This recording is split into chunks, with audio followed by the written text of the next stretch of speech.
Hey, what's happening, guys? Coming at you from therefor.com, and in this video we're going to be going over using the correct type and style of wire. But first, these headphones are real good for me to warm up in. While I was stretching before my game, I was able to put them in. I couldn't hear any noises. I was able to focus on my performance. Great headphones. They stayed in my ears so well, I even noticed I even had them on. Push cancellation was real great. Like I said, I had them on, didn't even know I had them in. Felt real good in my workout. I was able to lean left, lean right, and they didn't come out. I recommend these headphones for anybody who's working out, any day-to-day lifestyle, especially if you're active. These are some great headphones to use. Alright, so types of wire, man, there's so many different types of wire, and something, a frequently seen mistake that I see people doing is using the incorrect size of wire and also type of wire. This probably has burned down more people's vehicles than anything that I know. But anyway, so there's usually in car audio two different types of wire, and the type of wire or types of wire is usually CCA, which is, it stands for copper clad aluminum. This is usually around 90% aluminum, and it has a little bit of copper in there, usually tin and copper, or a little bit of copper percentage in there. And it's going to be the more budget-friendly one because aluminum is cheaper than copper. And then you have what I always use and recommend is OFC wire, which is oxygen-free copper wire. And our wire, the Down for Sound wire, is also silver tinned to protect against elements, or the elements out there, Mother Nature. So anyway, always recommend this because why not run the better wire? It's going to give yourself a little bit of added security and peace of mind knowing that you have the better wire in there. Can you get away with running CCA wire most of the time?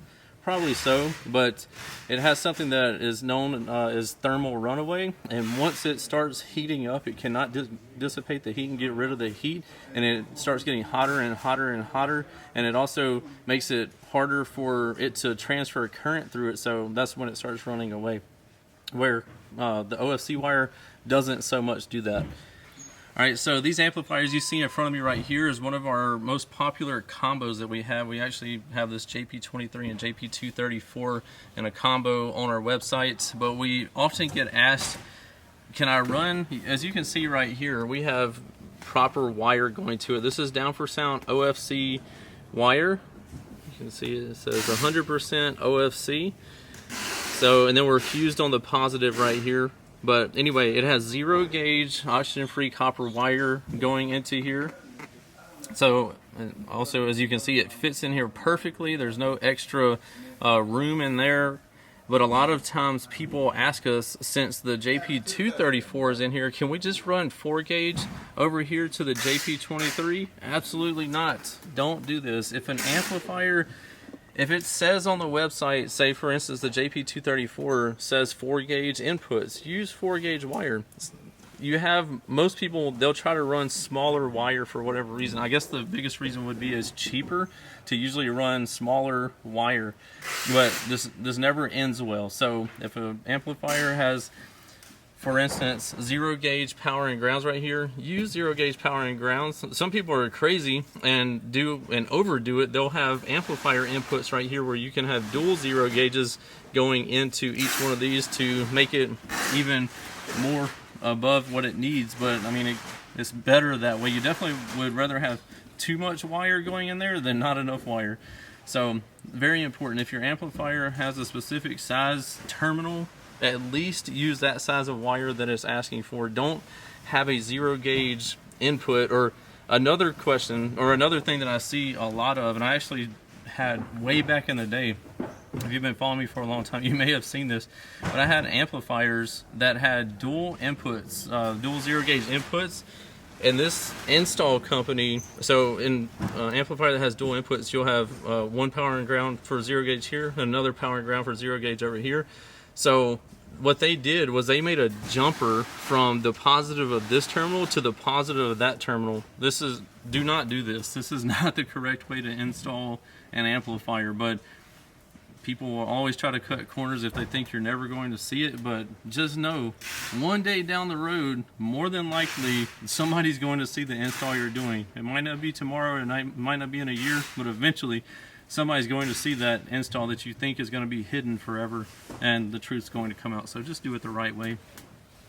So that's going to be the most important thing on what types of wire, and not using too small of a wire. And also, if you have, so something else that's popping in my head, sometimes you'll have an amplifier like a Korean amp that's going to do more than rated power, and it may have a single like input for the 0 gauge right here.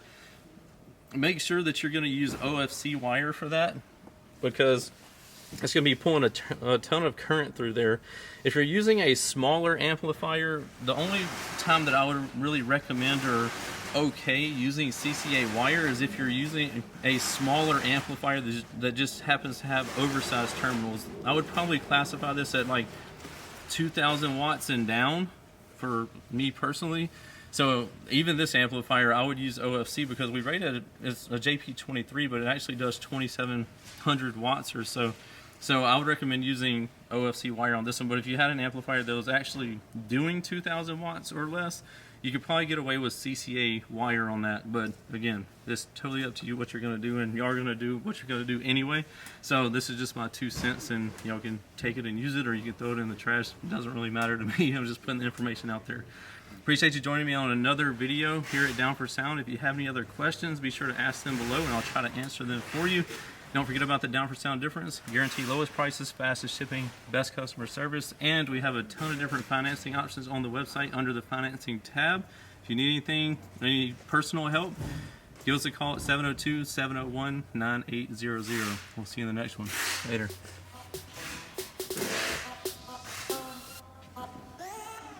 What's happening, guys? If y'all enjoyed all the hot content that you saw in that video, be sure to follow me on YouTube, Facebook, TikTok, Instagram under the Lifer Price, and also Down for Sound Shop on Facebook and Instagram. And don't forget Snapchat. I'm JP therefor on there, so be sure to check me out there. We'll see you in the next one. Later.